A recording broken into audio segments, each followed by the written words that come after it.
Hi అండి, welcome to Annapurni talks.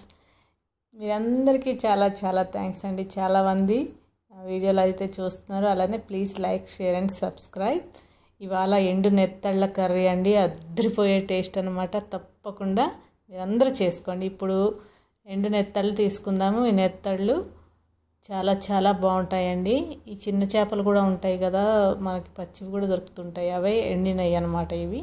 దీన్ని ఇప్పుడు తలలు తీసేసి అట్లా దీనిపైన పొలుసు ఉంటుంది కదా, అది కూడా ఇట్లా ఎండుగా ఉన్నప్పుడే మనం ఇట్లా చాకుతో తీయొచ్చు. లేదు మనము నానబెట్టుకుని వాటర్లో నానబెట్టుకుని కూడా తీసుకోవచ్చు దీన్ని.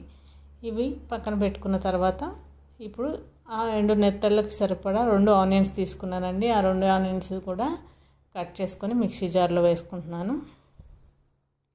ఇవి మంచిగా మనం గ్రైండ్ చేసుకోవాలి. ఇప్పుడు వీడియోలో చూపించే విధంగా గ్రైండ్ చేసుకోండి. మెత్తని పేస్ట్ అయితే అస్సలు చేసుకోకూడదు, బాగుండదు ఈ కర్రీ, స్మెల్ వస్తుంది. అందుకని ఇప్పుడు చూపించాను కదా, జస్ట్ బ్లెండ్ చేసుకుని ఇలా మనం రోట్లో దంచితే ఎలా ఉంటుందో అలా చేసుకోవాలి. ఇప్పుడు ప్యాన్ పెట్టుకొని ఆయిల్ వేసుకున్నాను. ఈ నెత్తళ్ళు చూసారు కదా, ఇలాగా మంచిగా నానబెట్టేసి కడిగేసాను. మంచిగా ఇట్లా అయినాయి కదా. ఇప్పుడు ఇవి ఆయిల్లో వేసుకొని ఫ్రై చేసుకోవాలన్నమాట. ఫస్ట్ ఆయిల్లో ఈ చిన్న చేపలు వేసుకొని మంచిగా ఎర్రగా అయ్యేదాకా ఫ్రై చేసుకోవాలండి.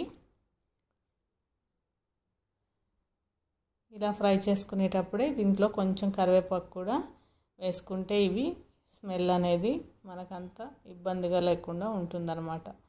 ఇప్పుడు కరివేపాకు కూడా వేసుకున్న తర్వాత ఒక 2 నిమిషాలు ఫ్రై చేసుకుంటే ఇవి మంచిగా రెడ్గా అవుతాయి అన్నమాట. చూసారు కదా, ఈ విధంగా ఫ్రై అయిన తర్వాత ఏదైతే మనం గ్రైండ్ చేసుకున్నామో ఇలాగా పచ్చగా ఆ ఉల్లిపాయని వేసుకుంటున్నాను. అది మొత్తం ఉల్లిపాయ పేస్ట్ మొత్తం వేసుకోవాలి దీంట్లో.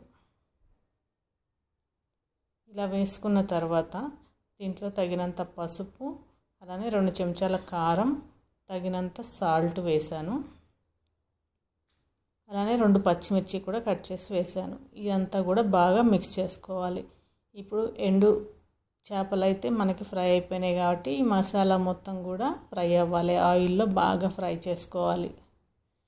ఇదంతా కూడా చేపలకు పట్టేలాగా మనం మిక్స్ చేసేసుకోవాలి. ఇప్పుడు కొంచెం అల్లం వెల్లుల్లి పేస్ట్ కూడా వేసాను. ఇది కూడా బాగా కలుపుకోవాలి. ఇవన్నీ కూడా పచ్చివాసన పోయేలాగా మనం ఆయిల్లో మంచిగా కుక్ చేసుకోవాలి. దీని పైన మనం మూత పెట్టుకొని ఒక 2-3 నిమిషాలు మంచిగా కుక్ చేసుకుంటే దీంట్లో ఉన్న పచ్చి వాసన అంతా పోతుందన్నమాట. ఇప్పుడు మంచిగా ధనియాల పొడి 2 స్పూన్లు, అలానే 1 స్పూన్ జీలకర్ర పొడి వేసి బాగా కలుపుకోవాలి. కొంచెం ధనియాల పొడి ఎక్కువగానే వేసుకుంటేనే బాగుంటుందన్నమాట. ఇది మామూలుగా అయితే ధనియాలు కూడా రోట్లో వేసి దంచుతాము, కానీ నాకు దగ్గర పొడి ఉంది కాబట్టి నేను డైరెక్ట్ పొడి వేసాను అనమాట.